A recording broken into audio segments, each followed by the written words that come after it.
जब लकी भास्कर का ट्रेलर आया था तो I was actually looking forward to this film, लेकिन सैडली मेरे शहर में से कोई भी स्क्रीन नहीं मिली डिस्पाइट द फैक्ट कि एक पैन इंडिया रिलीज थी। तो फाइनली स्ट्रीमिंग पे आने के बाद से मुझे इसे देखने का मौका मिला एंड इसको देखने के बाद से जो इकलौता थॉट मेरे दिमाग को क्रॉस किया वो था रिग्रेट इस बात का कि आखिर मैं इस फिल्म को थिएटर में एक्सपीरियंस क्यों नहीं कर पाया।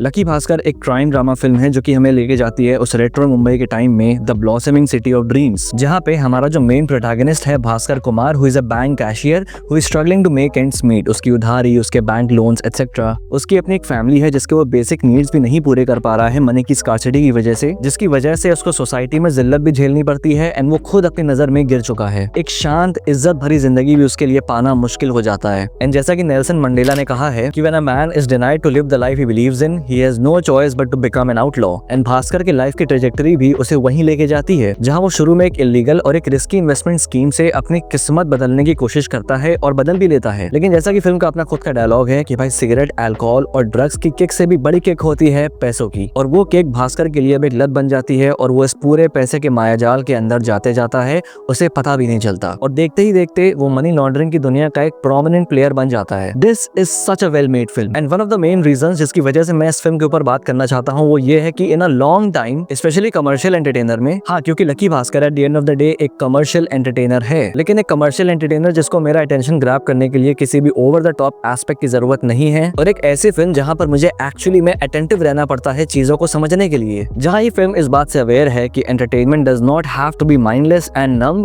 It can be intelligent and stylish. जहां पहले आती है फिल्म की इंटेलिजेंस जो कि इसकी राइटिंग में है। फिल्म देखते वक्त आपको स्कैम 1992 वाला फील आएगा बिकॉज सरप्राइजिंगली ये फिल्म हर्षद मेहता के फाइनेंशियल स्कैम को एज अ बैकड्रॉप यूज करती है। लेकिन सिंस हम हर्षद मेहता के इस पूरे स्कैम को अप क्लोज देख चुके हैं इस पूरी सीरीज में, तो एक डर आता है रेपिटेटिव होने का या फिर एक काइंड ऑफ लेस इंपैक्टफुल होने का इस चीज का। तो यहाँ पर डायरेक्टर और राइटर वेंकट अटलूरी बहुत ही स्मार्टली प्ले करते हैं और इस पूरे स्कैम को बैंकिंग सिस्टम के पीओवी में लेके आते हैं। And what's even more interesting कि इस पूरे फाइनेंशियल स्कैम जैसे कॉम्प्लेक्स सब्जेक्ट को बहुत ही स्ट्रीमलाइन करते हैं और कुछ इस तरह से रीडिजाइन करके लिखते हैं कि हर तरह की ऑडियंस इस फिल्म को एंजॉय कर सके बिना अपना सर खुजाए। और इस केटरिंग के बावजूद ये फिल्म अपने इंटेलिजेंस को लूज नहीं करती। जितने भी झोल इस फिल्म में भास्कर करता है अपने इनिशियल इन्वेस्टमेंट स्कीम से लेके अपने फाइनेंशियल स्कैम तक, वो बहुत ही इंटरेस्टिंग और बहुत ही इंट्रिगिंग तरीके से हमारे सामने आता है। और इनमें कुछ छोटे लेकिन सिग्निफिकेंट और बहुत ही इजी टू ग्रास्प कॉन्सेप्ट्स को ऐड किया गया है, जैसे कि कुछ बैंकिंग टर्म्स का एक्सप्लेनेशन जो कि एक लेयर ऑफ डेप्थ ऐड करता है इन पूरे सीक्वेंसेस में, और ऑडियंस का अटेंशन भी ग्रैब करता है instead of being over simplified. जैसे कि फिल्म में जो सारा खेल होता है उसको ऑडियंस अपनी प्रायर नॉलेज जो कि इस फिल्म ने ही उन्हें बहुत ही ईजी भाषा में प्रोवाइड करी है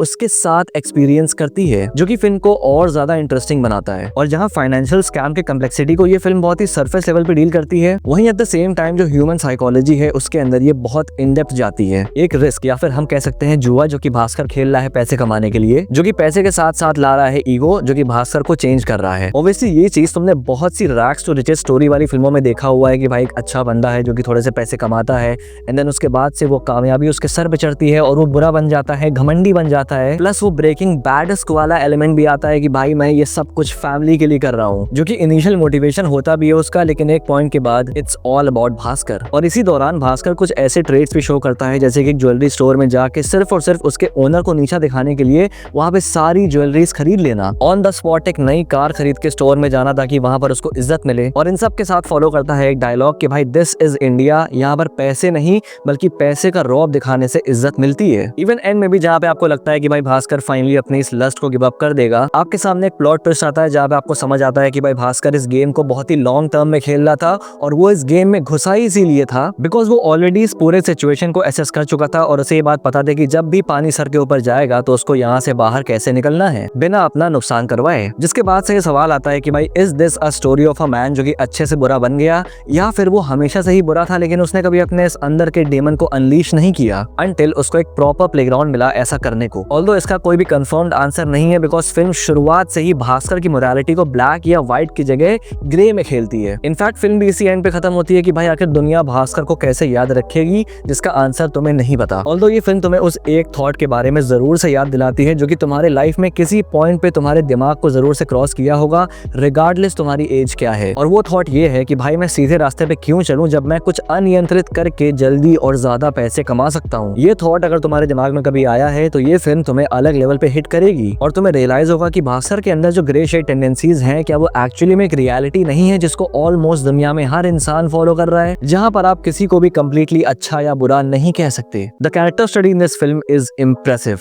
अब आते हैं फिल्म की स्टाइल पर, जहां पर इस फिल्म की बढ़िया राइटिंग को जिंदा करता है इस फिल्म का डायरेक्शन और स्क्रीन प्ले। 1989 से 1992 का मुंबई हमें इस फिल्म में दिखाया गया है and the production team leaves no stone unturn to recreate that Mumbai. Physical set से लेकर सीजीआई तक हर एक छोटी डिटेल पर बहुत ध्यान दिया गया है, इवन प्रॉप्स तक, जैसे कि वो पेप्सी कोला वाली बोतल जो कि उस टाइम पे आती थी। फिल्म का वर्ल्ड इतना इमर्सिव है कि आप पहले फ्रेम से ही उस रेट्रो मुंबई में पहुंच जाते हो एंड ये चीज इस बात को दर्शाता है कि कैसे डायरेक्टर एक फिल्म के वर्ल्ड की इंपॉर्टेंस समझता है। बिकॉज अगर आप एक बार फिल्म के वर्ल्ड में इंडल्ज हो गए, वो भी ऐसा वर्ल्ड जो कि लकी भास्कर जैसा है, इतना लिविंग और इमर्सिव, तो फिर आप कहानी को देखना नहीं बल्कि एक्सपीरियंस करना स्टार्ट कर देते हो। फिर आता है फिल्म का screenplay. Not a single second wasted. बहुत ही टाइट और ग्रिपिंग स्क्रीन प्ले है। फर्स्ट हाफ तो पूरा स्टेरॉइड्स पे था, बहुत ही फास्ट पेस्ड और बहुत ही एंगेजिंग। सेकंड हाफ में फिल्म थोड़ा स्लो होती है but that is not an issue because अभी जो एक्सपेंशन हुआ है भास्कर के वर्ल्ड का, उसे एस्टैब्लिश करने के लिए थोड़ा सा वक्त चाहिए, जो कि ये फिल्म लेती है। लेकिन वहां पर भी हर सीन, कैरेक्टर, प्लॉट डिवाइस का प्रॉपर और पूरा यूज होता है। स्क्रीन प्ले का हर एक एलिमेंट यूटिलाइज फील होता है। स्क्रीन प्ले में क्रिएटिविटी भी दिखती है, जैसे कि थ्रू आउट द फिल्म बीच बीच में भास्कर सीन के बीच में ही फोर्थ वॉल ब्रेक करता है और फिल्म को नरेट करता है, similar to Wolf of Wall Street. या फिर जो टेंस मोमेंट्स और प्लॉट ट्विस्ट की स्टेजिंग करी गई है, like each and every time film में जब भी टेंशन और बिल्डअप होगा, that will keep you on the edge of your seat. जैसा मैंने बताया कि ये फिल्म फाइनेंशियल स्कैम के कम्प्लेक्सिटी को एक सरफेस लेवल पे डील करती है और एक कमर्शियल ट्रीटमेंट दिया है इस फिल्म की स्क्रिप्ट को। और ऐसी स्क्रिप्ट इजीली एक बहुत ही क्लीशे कैटेगरी में फॉल हो सकती थी, लेकिन इस फिल्म का स्क्रीन प्ले ऐसा होने नहीं देता। वो आर्ट और कमर्शियल एलिमेंट्स का एक बहुत ही बढ़िया ब्लेंड यहाँ पर है। Coming to the performance, Dulquer Salmaan दोबारा से अपने एरिया ऑफ एक्सपर्टीज में आते हैं, द काइंड ऑफ रोल जिसके लिए he is known for. He easily slips into the character of Bhaskar Kumar and हर एक सीन, हर एक शेड में he aces. Meenakshi Chaudhary surprises me. उनका रोल भले कम था लेकिन बहुत ही सिग्निफिकेंट और स्ट्रॉन्ग था और उनकी स्क्रीन प्रेजेंस बहुत बढ़िया थी। इसी के साथ बाकी एक्टर्स ने बढ़िया काम किया है एंड व्हाट आई लाइक कि कोई भी कैरेक्टर इस फिल्म में एक थ्रो अवे कैरेक्टर नहीं है, बल्कि सबकी अपनी एक इंपॉर्टेंस है इस फिल्म के प्लॉट में।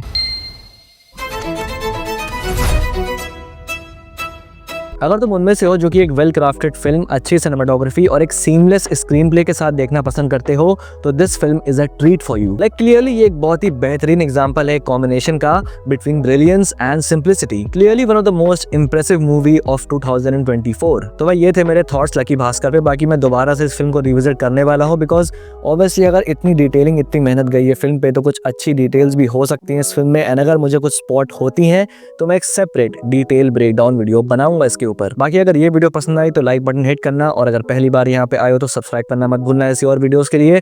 मुझे इंस्टाग्राम पे फॉलो करना ताकि तुम कोई भी अपडेट्स मिस ना करो। Till then, this is a pop culture signing off. Will see you guys in the next video and thanks for watching.